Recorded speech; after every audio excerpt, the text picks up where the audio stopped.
இன்னைக்கு எபிசோட்கான 4வது ப்ரோமோல கனிக்கும் விக்ரமுக்கும் விஜய் பார்வதி சாண்ட்ரா இவங்கலாம் சேர்ந்து கட்டம் கட்டுறாங்க. உண்மையிலே இன்ட்ரெஸ்டிங்கா இருந்ததுங்க. ஏன்னா விஜய் சேதுபதி கேட்கக்கூடிய கேள்வி என்னது, இந்த வீட்டில் மற்றவங்களோட உடைப்பை தடுத்து அவங்க வந்து அதை யூஸ் பண்ணி மேலே வர்றது யார் யார் அப்படின்ற மாதிரி கேள்வி கேட்குறாரு. ஸோ இதுக்கு வந்து பார்த்தீங்கன்னா மோஸ்ட்லி எல்லாருமே சொல்கிற பேர் வந்து பார்த்தீங்கன்னா கனி நம்பர் 1 இடத்துல இருக்காங்க. நம்பர் 2ல வந்து பார்த்தீங்கன்னா விக்ரம சொல்கிறாங்க. அதுக்கடுத்து சபரி எஃப்ஜே இவங்களெல்லாம் சொல்கிறாங்க. என்னை பொறுத்த வரைக்கும் இந்த கனியோட விழுதுகள் சபரி எஃப்ஜே இவங்கெல்லாம் சொல்கிறாங்களே, இவங்க வந்து ப்ரையாரிட்டியா அப்படின்ற மாதிரி பார்த்தீங்கன்னா அதெல்லாம் ஒன்றுமே இல்லை. சபரிலாம் ஒன்றுமே இல்லை. இந்த வீட்டுக்குள்ள ஏன் இருக்காரு எங்க இருக்காருன்னு தெரியாத ஒரு ஆள். ஸோ இதுக்கப்புறம் சபரியெல்லாம் அந்த டாபிக் குள்ள எடுத்துட்டே வராதீங்க.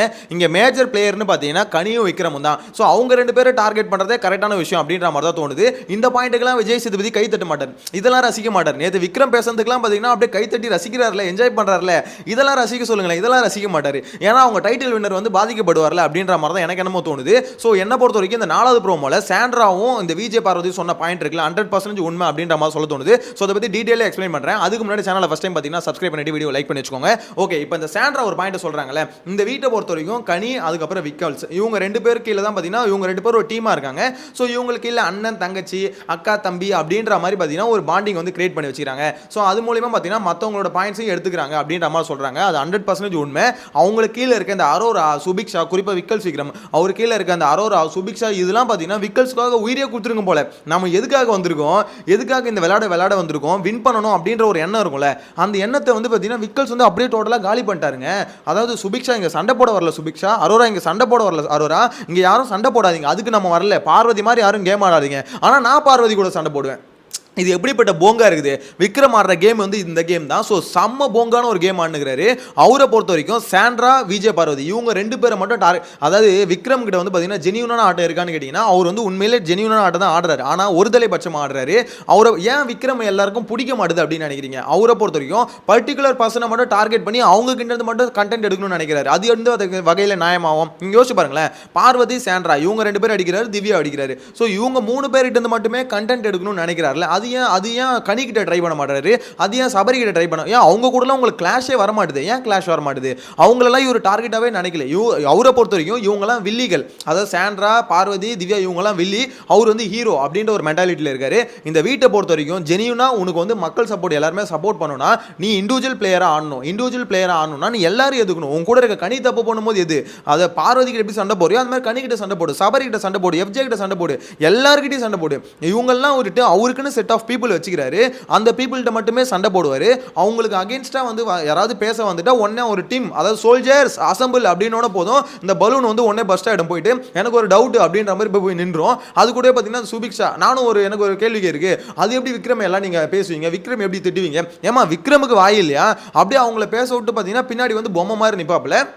இதுதான் பார்த்தீங்கன்னா மற்றவங்களோட உழைப்பை சுரண்டுறதுன்னு அர்த்தம். ஏன்னா அவர் எஃபர்ட் போட்டு அந்த இடத்துல கான்வர்சேஷன் வச்சு அதில் ஜெயிக்கிறதுன்றது இவர் வந்து உனக்கு உண்மையில கருத்து இருந்தால் நீ அங்கே பேசணும். ஆனால் இவருக்காக சோல்ஜர்ஸ் மாதிரி பார்த்தீங்கன்னா போயிட்டு பலியாடுகளாக இருக்கிறது அங்கே சுபிக்ஷா இந்த இது அரோரா இதுங்களாம் தான் இருந்துட்டு இருந்தது. வியானாவும் அந்த கேட்டகரியில் இருந்தது. கொஞ்சம் வெளியே வந்து திருப்பி பேசிச்சு இந்த வாரம் அடிச்சடியில் திருப்பி போய் அங்கேயே சேர்ந்துடும் அப்படின்ற மாதிரி தான் சொல்ல தோணுது.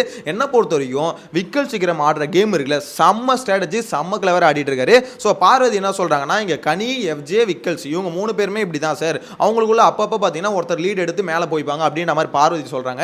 நெக்ஸ்ட் வந்து பார்த்தீங்கன்னா பிரஜன் என்ன சொல்கிறாரு, இங்கே கனி எஃப்ஜே சபரி இவங்க 3 பேரும் பார்த்தீங்கன்னா அப்படி தான் இருக்காங்க. ஸோ இவங்களுக்குள்ள பார்த்தீங்கன்னா மற்றவங்களோட உழைப்பை வந்து ஒருத்தர் மாற்றி எடுத்துக்கிறாங்க, கனி எடுத்துக்கிறாங்க அப்படின்னு நம்ம சொல்கிறாரு.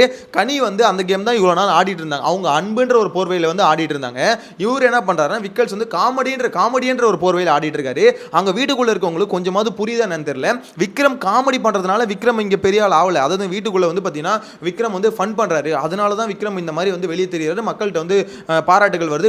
மக்கள்கிட்ட வரல, விஜய் சேதுபதி வந்து பாராட்டுறாரு அப்படின்ற மாதிரி நினைச்சிங்கன்னா அது பைத்தியக்காரத்தனம். விக்கல் விக்ரம் காமெடிலாம் 1% கூட எடுபடல, எல்லாம் காரி துப்புரா மாதிரி தான் இருக்கு. காமெடின்றது இந்த சீசன்ல சுத்தமாக ஒர்க் அவுட் ஆகல. கானா வினோத் கவுண்டர் போறதுல வேணா சில இடத்துல ஃபன் ஒர்க் அவுட் ஆகுது தவிர மற்றபடி விக்கல் விக்ரம் காமெடியன் சொல்லி சுத்துறாருல அதுதான் காமெடியா இருக்கு. அதை பார்த்தா மோஸ்ட்லி சிரிக்கிறாங்க. இதே என்னடா இது வரைக்கும் ஒரு கவுண்டர் கூட வந்து ஒர்க் அவுட் ஆகல, ஆனா நீ காமெடியன் எப்படா சொல்லி சுத்துற அப்படின்ற மாதிரி தான் கலாய்க்கிறாங்களே தவிர மற்றபடி காமெடியில் வந்து வெளியே ஒரு தெரியல. இது வீட்டுக்குள்ளே இருக்கவங்க கண்டே பிடிக்கல. ஏன்னா அவர் அப்படியே ஏமாத்திட்டு இருக்காரு. நான் ஒரு காமெடியனுங்க. ஆக்சுவலாக சுபிக்ஷாவை போய் அப்படி பிரெயின் வாஷ் பண்ணுவார். இந்த பாரு சுபிக்ஷா, இங்கே வந்து சண்டை போகிறதுக்கு வரலடாமா, நம்ம வந்து காமெடி பண்ணுறதுக்கு தான் வந்திருக்கோம். தட் மீன்ஸ் நீ வந்து இங்கே ஒரு கண்டென்ட் கிரியேட் பண்ணு, உன்னோட டேலண்ட்டை காமிக்கிற ஷோ சுபிக்ஷா இது. இங்கே வந்து சண்டை போடாது சுபிக்ஷா அப்படின்ற மாதிரி அந்த பொண்ணுங்க எல்லாரையும் பார்த்தீங்கன்னா அப்படியே ஒரு மாதிரி பிரெயின் வாஷ் பண்ணி அவங்கள வந்து இந்த சண்டைக்குள்ளே இன்வால்வ் ஆகாமல், அதாவது எப்படி சொல்ல, அவங்களுக்குன்னு இண்டிவிஜுவலாக எந்த சண்டையும் வந்துடக்கூடாது. விக்கல்ஸுக்கான சண்டையில் அவங்க இருக்கலாம், அவங்க எந்த சண்டையும் போடாமல் பார்த்துக்கிட்டு இவர் மட்டும் பார்த்தீங்கன்னா அவங்களுக்கான ஆப்போனண்ட்டை அடிச்சுக்கிட்டு இவங்களை வந்து பார்த்தீங்கன்னா கைக்கூலிகளை வச்சு செம்மையான ஒரு கேம் ஆடிட்டு இருக்காரு. இது வீட்டுக்குள்ள மட்டும் பார்த்தீங்கன்னா அவருக்கு கைக்கூலி இல்லை, வீட்டுக்கு வெளியும் ஒரு கைக்கூலி இருக்கு. யார் சொல்லுங்க? விஜய் சேதுபதி. விஜய் சேதுபதி அதில் ஒன் ஆஃப் தி கைக்கூலி தான். எப்போ தெரியுமா எனக்கு தெரிஞ்சுது? நேற்று எபிசோட் பார்க்கும்போது தான் தெரிஞ்சுது.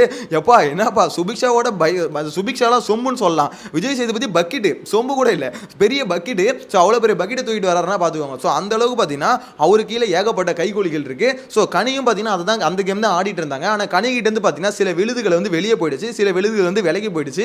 இன்னும் அந்த கணிக்கிட்ட இருக்க விழுதுகள் யாருன்னு பார்த்தீங்கன்னா இங்கே சபரி, எஃப்ஜே, இந்த விழுதுகள்லாம் இன்னும் இருக்குது. என்னதான் அப்படி அப்படியே கொஞ்சம் ஒதுங்கி இருந்தாலும் கனி கொண்டுனா எல்லாம் முன்னாடி வந்துருவானுங்க. இங்கே இப்போ விக்கல்ஸ் டீமும் கனி டீமும் வந்து பார்த்தீங்கன்னா ஒன்று சேர்ந்துருச்சு. புரியுதுங்களா? இப்போ என்ன, நான் இதுக்கு முன்னாடிலாம் அன்பு கேங் ஒன்று தனியாக இருந்தது, விக்கல்ஸுக்குன்னு அவருக்குன்னு ஒரு 3 பேர் கொண்ட குழு மட்டும் ஃபார்ம் பண்ணி வச்சிருந்தா. அப்படி இப்போ என்ன ஆயிடுச்சுன்னா விக்கல்ஸ் வந்து பார்த்தீங்கன்னா லீட் எடுக்கும், கனி வந்து விக்கல்ஸ் கூட ஜாயிண்ட் அடிச்சிச்சு. ஸோ 2 பேர் இப்போ ஜாயிண்ட் அடிக்கும். இப்போ இது எல்லாமே வந்து ஒரு டீமாக மாறிடுச்சு. இப்போ அங்கே அதுதான் மேட்ரு. இப்போ இங்கே ஒரு டீமும் ஆப்போசிட்டில் இருக்குது பார்த்தீங்கன்னா இந்த பார்வதியும் சாண்ட்ரா, இவங்க வந்து பார்த்தீங்கன்னா செதறி கிடக்குதுங்க. அதாவது பார்வதி வந்து பார்த்தீங்கன்னா எந்த டீமும் இல்லை இப்போதைக்கு, ஏன்னா கமருதீன் வந்து வராரு போறாரு அப்படின்ற மாதிரி இருக்குது.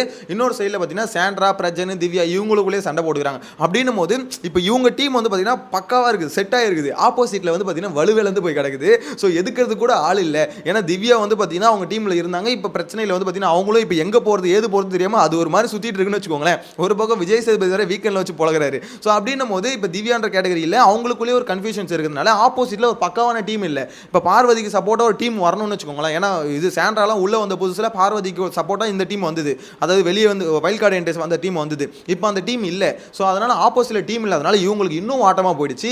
இஷ்டத்துக்குன்னு எகிரி அடிக்கிறாங்க அப்படின்ற மாதிரி தான் சொல்ல தோணுது. ஸோ இந்த இடத்துல மற்றவங்க கொஞ்சமாவது யோசிக்கணும். சபரிலாம் யோசிக்கணும். சபரி கொஞ்சம் யோசிச்சு தொலையா, உன்னெல்லாம் இன்னும் உள்ளே ஏன் வச்சிருக்காங்கன்னு தெரியல, எங்கே இருக்கிறேனே முதல்ல தெரியல, என்ன பண்ணுறனும் தெரியல. அதுதான் எனக்கு ஒன்றுமே புரியல. ஆனால் ஷோக்குள்ளே நீயும் இருக்க, கிட்டத்தட்ட ரம்யா எப்படியோ அதே மாதிரி தான் சபரியும்.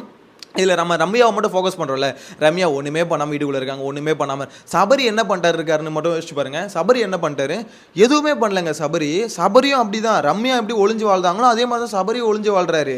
2 பேருக்கும் பெரிய டிஃப்ரென்ஸ் இல்லை. அண்ணன் தங்கச்சின்றது கரெக்டாக தான் இருக்குது. இவர் தங்கச்சின்னு சொல்கிறதும் அவங்க அண்ணன் சொல்கிறது இப்போ தான் ஏன்னு புரியுது. ரெண்டுமே ஒரே மாதிரி தான் இருக்குதுங்க. ஸோ மற்றபடி பார்த்தீங்கன்னா சபரி கொஞ்சம் ஓப்பனாக பாய் பேசலாம். விக்ரமுக்கு, அதாவது அவங்களுக்கு ஒன்று புரியுதா இல்லையா, நீங்கள் விக்ரமை வந்து அடிக்கணும்னா விக்ரமை எக்ஸ்போஸ் பண்ணணும். விக்ரமுக்கு எக்ஸ்போஸ் பண்ணணும்னா அவரை லீட் எடுத்து வரணும். இப்போ கூட எதுவும் இல்லை. சபரி இப்போ எடுத்து எகிரி அடிக்க ஆரம்பிச்சா கூட அசால்ட்டாக அடிச்சுட்டு டாப்புக்கு வந்துடலாம், ஈஸியாக டாப்புக்கு போயிடலாங்க. அந்த ஒரு பொட்டன்ஷியல் சபரி கிட்ட இருக்கா இல்லையான்னு தான் தெரியல.